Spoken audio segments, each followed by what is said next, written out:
It all started with an invitation, one I should have seen as a warning rather than a gesture of goodwill.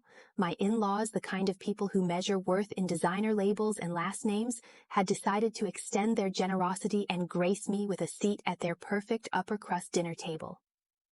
Now, to them, I was nothing more than an unfortunate addition to their prestigious family, a charity case their beloved son had foolishly married, and trust me, they never missed a chance to remind me. Every interaction was a battlefield, every conversation a carefully veiled insult wrapped in a fake smile. But this time? Oh, this time was different. My husband had insisted, practically begged me to come.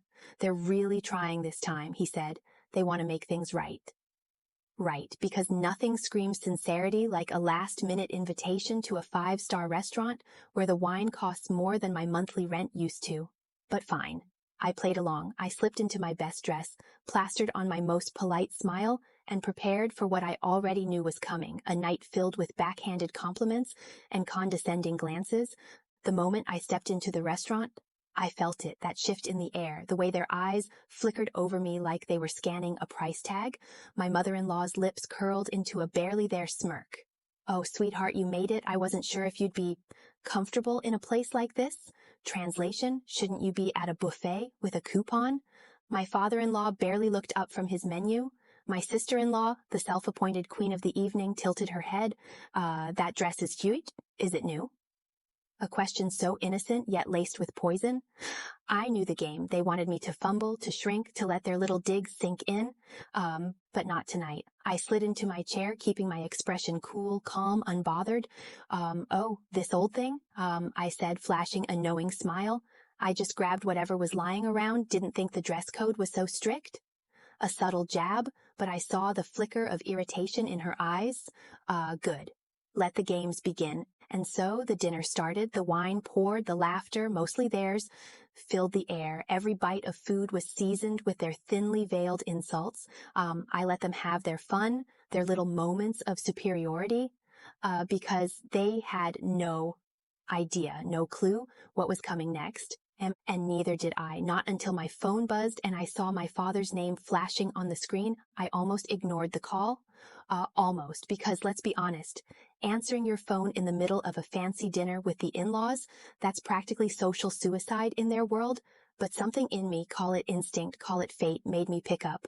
And oh, am I glad I did?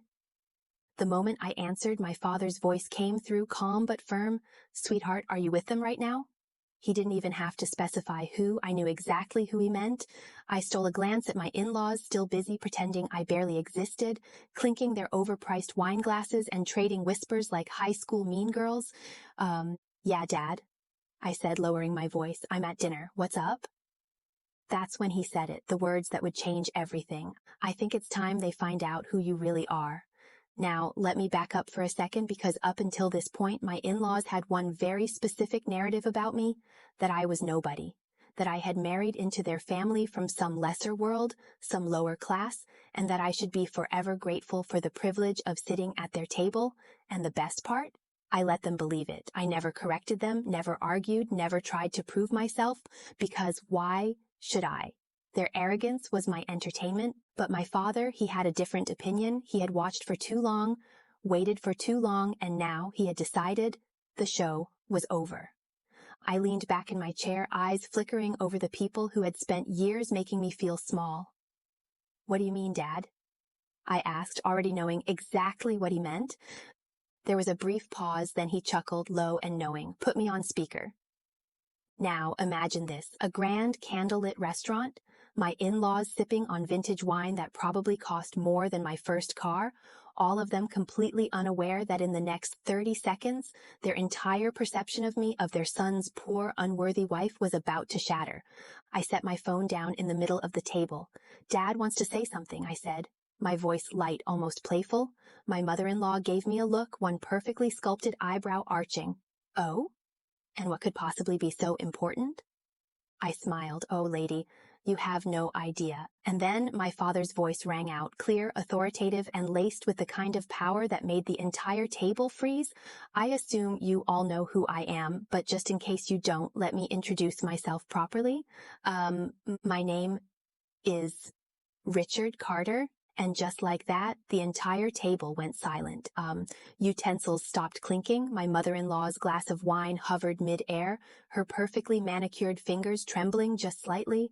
My father-in-law, the ever so important businessman, suddenly looked like he was trying to recall a very, very important detail. Oh, they knew the name. Everyone in their social circles did, but they just never connected it to me.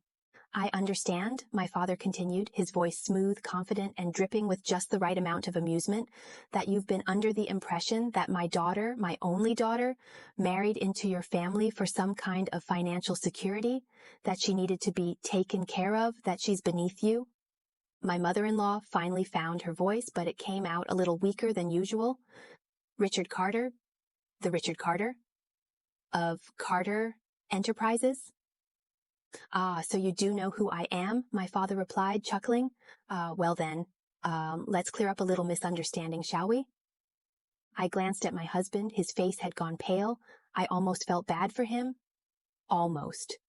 See, my father wasn't just some rich guy. He wasn't just successful. He was a legend, the kind of billionaire who didn't just make money, he built empires. And Carter Enterprises, yeah, that little company. It owned half the businesses my in-laws' so-called elite friends relied on. Translation, they weren't above me, they were beneath me. I thought it was time, my father continued, his voice calm but firm, that you learned who exactly my daughter is and what she has. I could practically see the calculations happening in their heads, the slow, dawning horror, the realization that they hadn't just been condescending to anyone, they had been talking down to the heiress of a fortune that made their wealth look like pocket change. Oh, my father added as if it were an afterthought, and about that little business deal you were all bragging about earlier, the one you're hoping will get finalized next week? My father-in-law sat up straighter. Yes. Well, my father said, you might want to double-check who actually owns the majority stake in that deal. I leaned forward, resting my chin on my hand. Because I have a feeling, I said sweetly, you're about to realize just how generous my father really is. My mother-in-law's face was frozen in that tight plastic smile, the kind that rich people wear when they realize they've royally screwed up but are too proud to admit it. My father-in-law? Oh, he looked like he'd swallowed a lemon. My husband sat stiff as a board, eyes darting between me and my father like he was witnessing his entire bloodline's downfall in real time. And me? Oh, I was enjoying every second of it. My father, still as composed as ever, leaned back in his chair, swirling his glass of wine like he had all the time in the world. Now, I don't typically get involved in my daughter's personal affairs, he said, with just a hint of amusement in his voice. She's a grown woman, more than capable, but when I hear that the family she married into has been less than respectful. He let the words hang in the air, watching them squirm. Well, he continued, setting his glass down with a soft clink, that's when I start paying attention. I swear I saw my mother-in-law gulp. I assume you've heard of Carter Investments, my father went on casually. My father-in-law, still looking a little shell-shocked, nodded. Of course, he mumbled. One of the biggest private equity firms in the... My father held up a hand. Yes, spare me the flattery. Then he smiled slowly, the kind of smile that said checkmate. See, I wasn't sure if I wanted to take on a particular investment until tonight. I watched as realization dawned. My in-laws had no idea what was coming. You see, your little business venture, my father said smoothly, the one you were so eager to brag about earlier. He pulled out his phone, tapped the screen a few times, then slid it across the table. Well, as of about 5 minutes ago, I own it. The silence was delicious. My father-in-law grabbed the phone, his eyes scanning the documents. His face went from confusion to horror. This is a joke. No joke, my father said, lifting his glass in a mock toast. I just bought out your biggest investor, effective immediately. He took a sip. So, technically, you now work for me. My mother-in-law let out a strangled little gasp. My husband ran a hand down his face, and me? I sat back and smiled. Oh, I added sweetly, and don't worry, we don't hold grudges. I mean, unless someone really deserves it. I trailed off, letting them wonder just how bad this was going to get. My father-in-law's jaw clenched. "What do you want?" he muttered, barely holding onto his pride. My father exchanged a glance with me, then chuckled. "Oh, nothing much," he said. "Just a little, respect." My mother-in-law's hands were trembling as she clutched her designer napkin like it was a lifeline. My father-in-law? Oh, he looked like a man who had just realized the universe didn't revolve around him. And my husband?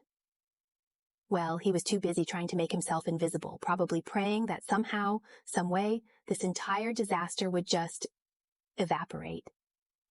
But it wouldn't, because my father wasn't done yet. He leaned forward, his fingers tapping against the table, slow, deliberate, the kind of rhythm that screams power. "You see," he said with the kind of casual ease that made it even worse, "I don't just own a stake in your company now. No, that would be too, small." He paused, letting the tension build, letting them marinate in their own fear. Then with a smirk, he delivered the final blow. "I control all of it." Boom. Silence, and I watched as my father-in-law's face went white as my mother-in-law looked around like anyone would save her, but there was no escape, no rewinding, no undoing their mistake. "I can sell it, restructure it, or..." My father tilted his head.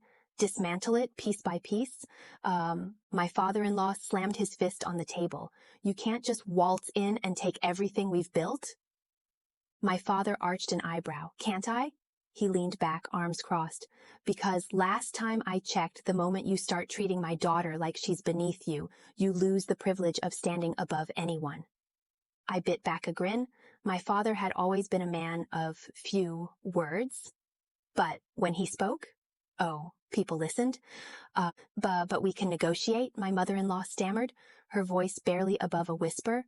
"Oh, I'm feeling generous," my father mused, pretending to consider it. "Let's make a deal. You start treating my daughter like the queen she is, and maybe, just maybe, I'll let you keep your seats at the table."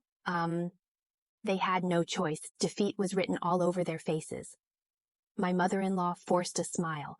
"Oh, of course, we never meant to offend. It was just, a misunderstanding." "A misunderstanding?" I echoed, raising an eyebrow. "Funny, because when you were calling me tacky and a gold digger 20 minutes ago, it sounded pretty intentional." My father-in-law clenched his jaw. "We'll, adjust our, attitudes?" My father smirked. "Good choice." Then he turned to me, his expression softening. "Ready to go?" "Sweetheart." I stood, brushing off my dress. More than ready. As I walked out, I didn't even have to look back to know that everything had changed. They had spent the entire dinner trying to humiliate me, trying to remind me of my place. Well, now, they knew my place, and it was far above them. As we stepped outside the restaurant, the night air felt crisp, almost electric. My father stood beside me, calm as ever, like he hadn't just turned my in-laws' entire world upside down with a few well-placed words. I glanced over at my husband, whose face was still twisted in shock. And honestly, I didn't blame him. "Are you mad?" he finally muttered, rubbing his temple like he was trying to process everything. "You just let your father take over my parents' company?" I let out a short laugh, shaking my head. "Let? Oh, sweetheart, that was inevitable." I turned to him, crossing my arms. "I just didn't warn you?" He looked at me like I had just morphed into a completely different person. Maybe in his eyes I had, because the quiet, agreeable woman he thought he married, she was long gone. He ran a hand through his hair, exhaling sharply. "I didn't think my parents were that bad. I mean, yeah, they're intense, but I never thought they'd push you this far." I gave him a look. "You didn't think? That's the problem, isn't it?" My voice was soft, but the edge in my tone was unmistakable. "You watched them humiliate me? You let them look down on me like I was some kind of charity case, like I wasn't good enough for your perfect little family?" His jaw clenched. I didn't know what to do. I shrugged. "That's funny. My father knew exactly what to do." Silence, thick, suffocating silence, and then almost in a whisper he asked, "So, what happens now?" I tilted my head, pretending to think. "Well, that depends." I took a slow step closer, letting my fingers trail along his arm. "Do you want to go back to them? To their world? To their rules?" My voice dropped, teasing but dangerous. Or do you want to stand with me?" His eyes flickered with hesitation, and that hesitation, that was all I needed to know. I sighed, stepping back, my expression hardening. You know, I used to think love was about loyalty, about choosing someone no matter what. I gave him a small, almost pitying smile. But tonight I realized something. His throat bobbed. What?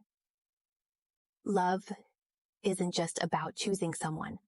I turned on my heel, the weight of the evening settling in. It's about making sure they'd choose you too. And with that, I walked away, toward the car, toward my father, toward a future where I didn't have to beg to be respected. Behind me, I heard my husband exhale shakily, still frozen in place. Maybe he'd follow, maybe he wouldn't. Either way, I wasn't looking back. The next morning, I woke up to dozens of missed calls, my husband, his parents, even a few nosy relatives who had somehow sniffed out the drama like bloodhounds on a fresh trail. I took my time getting out of bed, stretching like I had all the time in the world, because I did.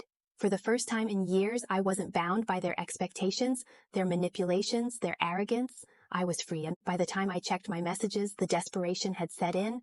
We need to talk. This has gone too far. Your father is making a mistake. You don't understand what you've done. Oh, but I did. I understood perfectly. I understood that for years they had controlled everything, using my husband as their perfect little puppet while keeping me on the sidelines.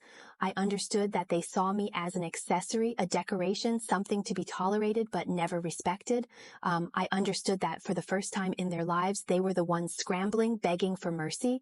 And I understood one more thing. I wasn't going back. Just as I was about to put my phone on silent, another message popped up, this time from my husband. Please, can we just talk? For a moment, I considered it. I pictured him pacing, running his hands through his hair, trying to come up with the right words to reel me back in. And then, just for fun, I sent one simple response. Talk to my father's legal team? The dots appeared immediately. He was typing, panicking, but I didn't bother waiting to see what he had to say. Instead, I tossed my phone onto the bed, poured myself a cup of coffee, and stepped outside to watch the sunrise, because while they were too busy mourning their loss, I was celebrating my new beginning, and trust me, this was only the beginning. If you enjoyed this wild roller coaster of karma, betrayal, and sweet, sweet revenge, then you're gonna love what's coming next. Hit that subscribe button, turn on notifications, and join me for more stories where the tables always turn in the most unexpected ways. Don't just watch, be part of the drama. See you in the next one.